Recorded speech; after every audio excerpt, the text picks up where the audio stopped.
जय हिंद दोस्तों। आप लोगों को competition match zero to hero channel पर बहुत सारा स्वागत है।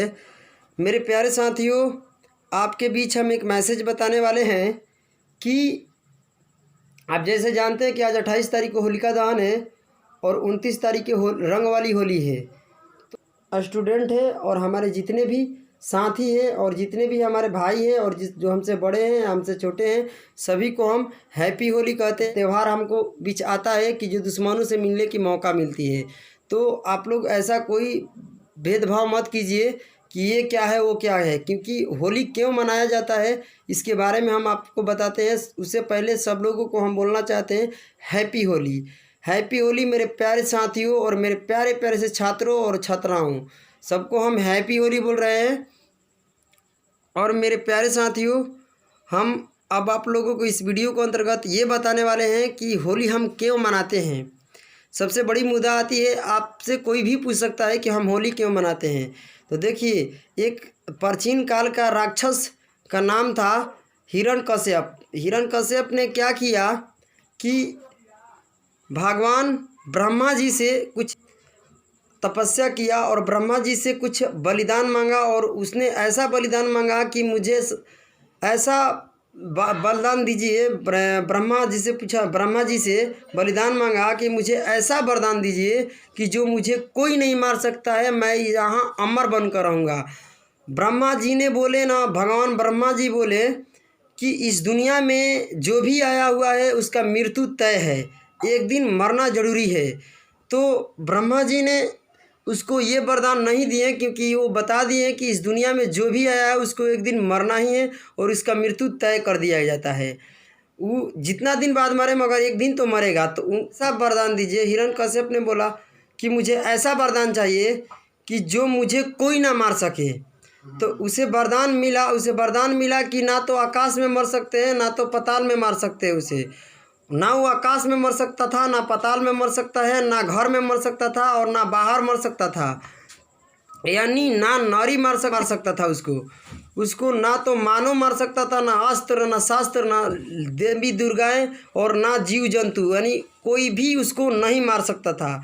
उसने ऐसा वरदान पा लिया और ब्रह्मा जी ने उसे ऐसे वरदान दिए और ब्रह्मा जी से वरदान पाकर वो अपने आप को भगवान मानने लगा और सभी राज्यों में घोषित कर दिया कि मुझे ही पूजा करो, नहीं पूजा किया जाएगा मुझे तो हम तुम्हें जान से मार देंगे।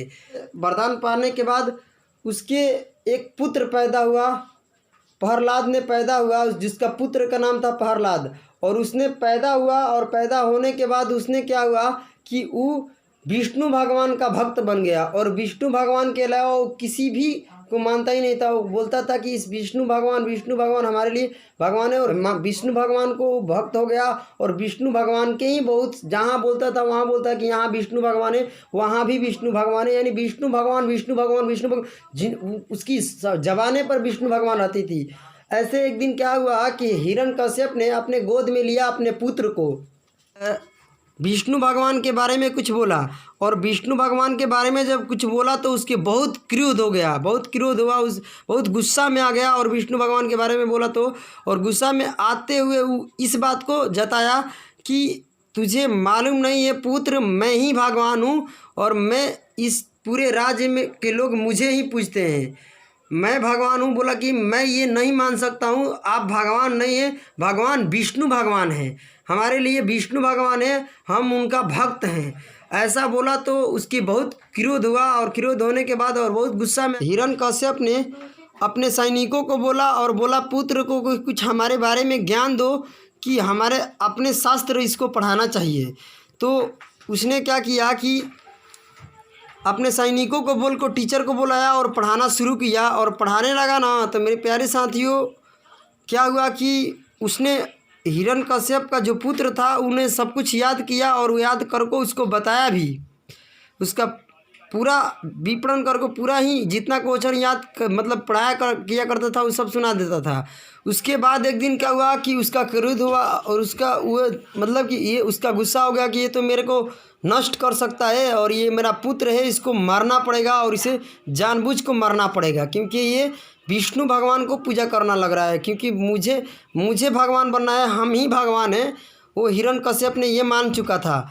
और विष्णु भगवान ने को ये इसका पुत्र पूजा करने लगा और ये अपना पुत्र को मारने के लिए बहुत सारे यंत्र रचा और बहुत सारे ऐसे तरकीब भी मतलब कि लगाया कि अपने पुत्र को मार दिया जाए।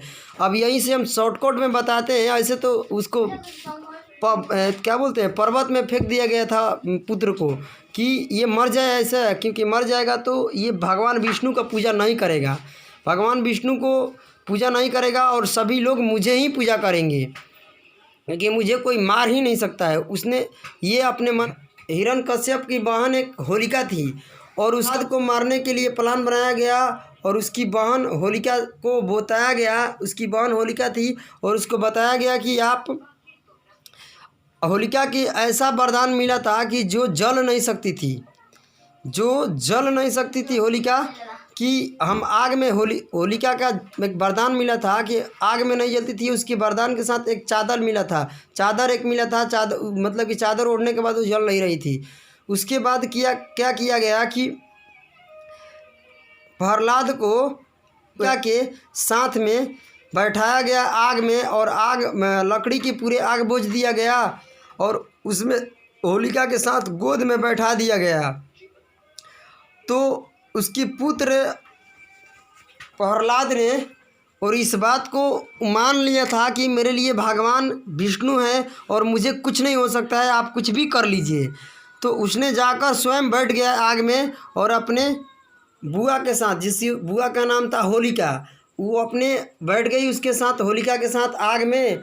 और आग में बैठने के बाद क्या हुआ कि उसकी चादर होलिका ओढ़ी थी, जो चादर उसका मिला था वो होलिका के सिर, होलिका के शरीर पर था। उसके बाद क्या हुआ कि भगवान विष्णु ने अपने मंत्र से क्या किया कि उसके चादर इस पर डाल दिया, इसके पुत्र पर डाल दिया और पुत्र पर डालने के बाद होलिका जलने लगी और पुत्र बच गया। होलिका जलने लगी, पुत्र बच गया। तो इस कारण से क्या हुआ कि होलिका ने उसे धक्का दी तो उस आग में से पुत्र ने बाहर निकल गया और होलिका जल गई। होलिका जल गई। उस दिन से हम लोग होलिका दहन मनाने लगे और होलिका को जालते हैं। और एक होली जब जलता, होलिका दहन जब जलता है तो उसको जलना ही चाहिए। क्यों? क्योंकि होलिका दहन को आप जान सकते हैं कि एक राक्षस की बहन थी होलिका, जिसका नाम ही था होलिका, इसलिए होलिका दहन हम लोग मनाते हैं। क्लियर? उसके बाद क्या हुआ कि हिरण्यकश्यप ने अब उसको एक खंभे में बोला कि इस खंभे में तो होलिका, हाँ, तो हिरण्यकश्यप, देखिए क्या हुआ कि हिरण्यकश्यप ने अपने पुत्र को एक खंभे में क्या किया कि पूरा उसमें मतलब कि आग से गर्म कर दिया और बोला कि तुम्हारा विष्णु भगवान इसमें है। तो बोला कि हमारा विष्णु भगवान हर एक जगह है और हर एक मोड़ पर है हमारे विष्णु भगवान, इसमें भी है हमारा विष्णु भगवान। तो बोला कि जाओ इसको गले लागो, तुम्हारे विष्णु भगवान इसके अंदर हैं। तो विष्णु भगवान बोला कि इसके भी अंदर हमारे विष्णु भगवान है। पुत्र ने बोला, प्रहलाद ने बोला कि इसके अंदर भी हमारे विष्णु भगवान है। तो विष्णु भगवान को मतलब कि उस खंभे के अंदर वो विष्णु भगवान मानकर उसको गले लगने चल गया। और जबकि हिरण्यकश्यप ने उसे जान से मारने के लिए मतलब कि ये सब अपना रहा था कि ये मर जाएगा तो विष्णु भगवान का पूजा नहीं करेगा। तो इस कारण से क्या हुआ कि वो अपने गले लगने चल गया उस खंभे में और खंभे को पकड़ने के लिए, और खंभे को पकड़ने जा रहा था तो उस बहुत खंभा गर्म था, वो आग से पूरा गर्म हो चुका था, उसको गर्म किया गया था। और जिस समय वो जस उसको प्रहलाद ने पकड़ा खंभा को तो खुद का खुद ठंडा हो गया। खुद का खुद जब ठंडा हो गया ना तो हिरण्यकश्यप का बहुत क्रोध आया, बहुत क्रोध हो गया और बोला कि उस हिरण्यकश्यप का ये पता चल गया कि विष्णु भगवान का इस प्रहलाद पर साया है। तो इस कारण से क्या हुआ कि कुछ भी नहीं है, उसका मतलब कुछ भी नहीं हुआ। वो बोला कि मैं अपने विष्णु भगवान से मिल लिए गले। तो उसने क्या किया कि सैनिकों से बोला कि सैनिकों ने बोला, सैनिक इसको क्या करो कि मैं खंभे में बांध दो। खंभे में बांधने के बाद क्या किया कि सैनिक ने उस खंभे में बांध दिया और उन्हें अपने तलवार उठाया और बोला कि तुझे आज कोई नहीं बचाएगा, तू भगवान विष्णु का पूजा करता है तो आज तुझे कोई नहीं बचाएगा, आज तुझे हम जान से मार देंगे। और उसे जान से मारने की तलवारों से मार रहा था, उसको अपने तलवारों से मार रहा था। तो उस समय क्या हुआ कि भगवान विष्णु भी उसको नहीं मार सकते थे क्योंकि उसका वरदान मिला था, ब्रह्मा जी ने दिए थे वरदान कि तुझे कोई नहीं मार सकता है। तो उसे कोई नहीं मार सकते हैं। तो उसने क्या किया कि भगवान विष्णु के अवतार लेना पड़ा, नरसिंहा का अवतार लिए, नरसिंहा का जन्म लिए भगवान विष्णु ने। और उस खंभे के अंदर नरसिंहा का जन्म लेकर और खंभे में निकले और वहाँ से खंभा फाटा और नरसिंहा का जन्म लेकर उसे हिरण्यकश्यप का हत्या किए। और हिरण्यकश्यप का कोई नहीं मार सकता, नरसिंहा भी मारता तो ना तो मारा। एक नरसिंहा का जन्म लिए और विष्णु भगवान ने एक नरसिंहा का जन्म लिए और जन्म लेने के बाद उसको मारा गया। उस हिरण्यकश्यप को कहाँ मारा गया? जब दरवाज़ा हम जब लोग निकलते हैं तो चौखट होता है, उस चौखट पर अपने गोद में नरसिंहा ने लिए, क्योंकि नरसिंहा का अवतार विष्णु भगवान ने लिए थे। और अपने गोद में लेकर उसे मारने के बोले कि आज तुम्हारा मृत्यु तय है। तो हिरण्यकश्यप ने बोला कि हमारा मृत्यु तय नहीं हो सकता है, क्योंकि मेरे को ब्रह्मा जी ने वरदान दिए हैं कि तुझे कोई नहीं मार सकता है। उन्हें बोला कि मैं कुछ भी नहीं हूँ, मैं ना तो मनुष्य है ना कोई देवी देवताएं हैं, हम एक नरसिंहा हैं, नरसिंहा का अवतार लिए हैं और नरसिंहा हैं तो हम इस बात को ध्यान रखें, आपको मार सकते हैं हम।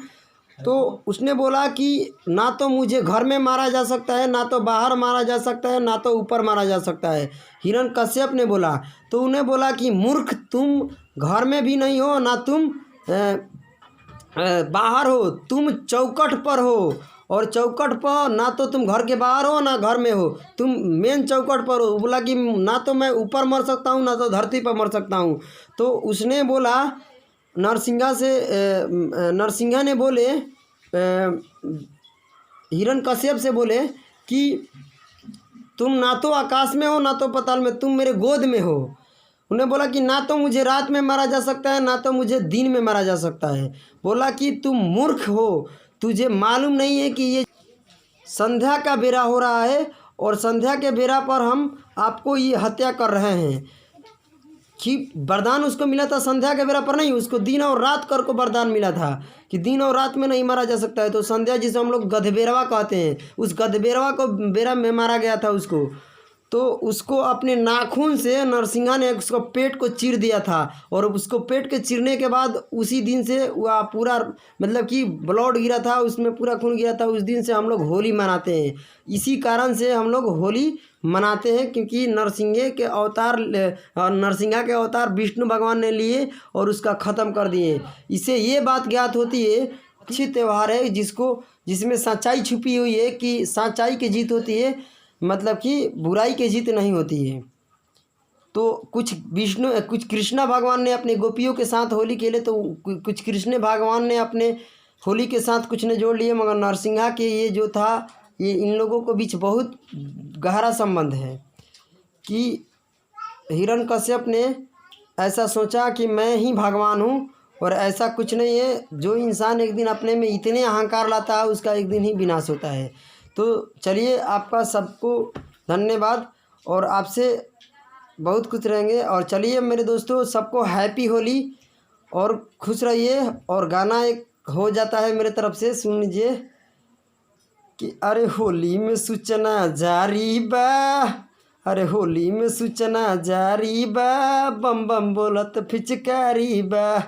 चलिए दोस्तों, हैप्पी होली आप लोगों को। और आप लोग ऐसे होली मनाइए और अपने दुश्मनों से मिलने की एक मौका मिलती है होली में, तो इस मौका को गंवाएं मत और ये सब दुश्मनी भुलाकर अपने आपस में रंग खेले। और कोई मतलब कि गलत हरकत से ना खेले कि किसी को मतलब कि लगे कि ये गलत हरकत से हमारे साथ खेल रहा है, ऐसा ना करें और सबके साथ प्यार दें और प्यार बढ़ाएं। ठीक है, चलिए हैप्पी होली, हैप्पी होली।